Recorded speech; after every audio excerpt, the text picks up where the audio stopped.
a woman basically has her 20s to get this part of her life sorted if she does want to get married. And if she does not get it sorted by the time she's about 30, her chances of getting married, her chances of getting into a relationship, her chances of having children, of having a family, while they're never zero, they do drop to very close to zero. This is in terms of both her attractiveness and her fertility. So from the age she's perhaps legal to marry, let's say age 18, she has her 20s to find a husband, settle down, and have children. And so many ladies realize this too late in life. Many ladies they realize too late in life that in order for them, if they are gonna eventually have children and to have a husband and children, that it needs to happen in their 20s. They realize this perhaps in their late 20s and sometimes even their early 30s. And when they are younger, they, because they're still attractive, because they are still fertile, they get a lot of attention from men, and often it's the wrong kind of attention. They get attention from men who are not marriage-minded, men who are not seeking a long-term relationship, men who are not seeking to settle down and have a family, men who are really just playing around and having a good time themselves. And so these women spend their prime years enjoying the attention of these men. And at the same time, while they are enjoying the attention, they're also collecting baggage. They get into relationships with these men. These men, because they're not marriage-minded, eventually their relationship comes to an end. They break up. Perhaps this man is also cheating on them. Perhaps this man has told them various lies and he's given them empty promises. But eventually the relationship comes to an end, and they've collected now this baggage from having broken up a relationship. And often also the relationship can get physical, and can get physical to the point of getting sexual without them being married. And the Bible specifically forbids us from becoming sexually active until we are married. And there are very good reasons for that.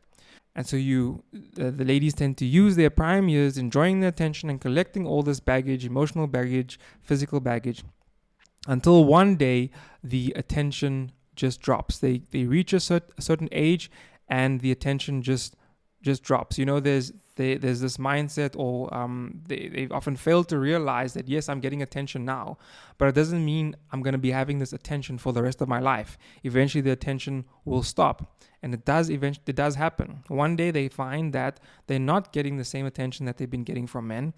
Their Instagram and their Facebook direct messaging, it used to be full of guys who are trying to strike up a conversation with them. The DMs, they go quiet. Nobody's approaching them in the mall. Nobody's calling them up. Nobody's asking for their number, and nobody is inviting them for a date or to get coffee or something. And while at the same time, their biological clock is screaming, telling them that you need to get married, telling them that you don't have very long until it's impossible or nearly impossible for you to have children. And so they realize this too late.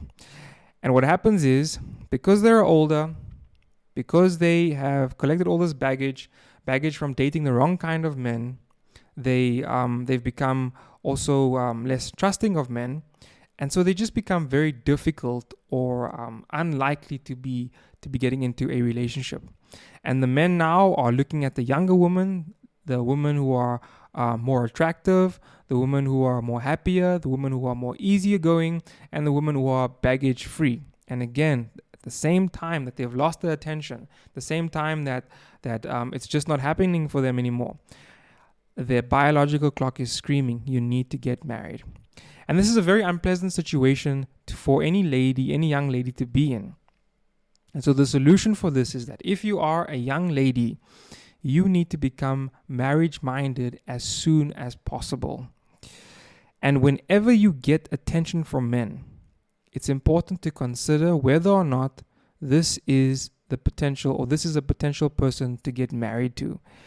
Or you also need to consider, is this man that's giving me this attention, is this man marriage minded. And also, it's important to ask yourself the question as soon as possible, as you know, as soon as you start even thinking about relationships.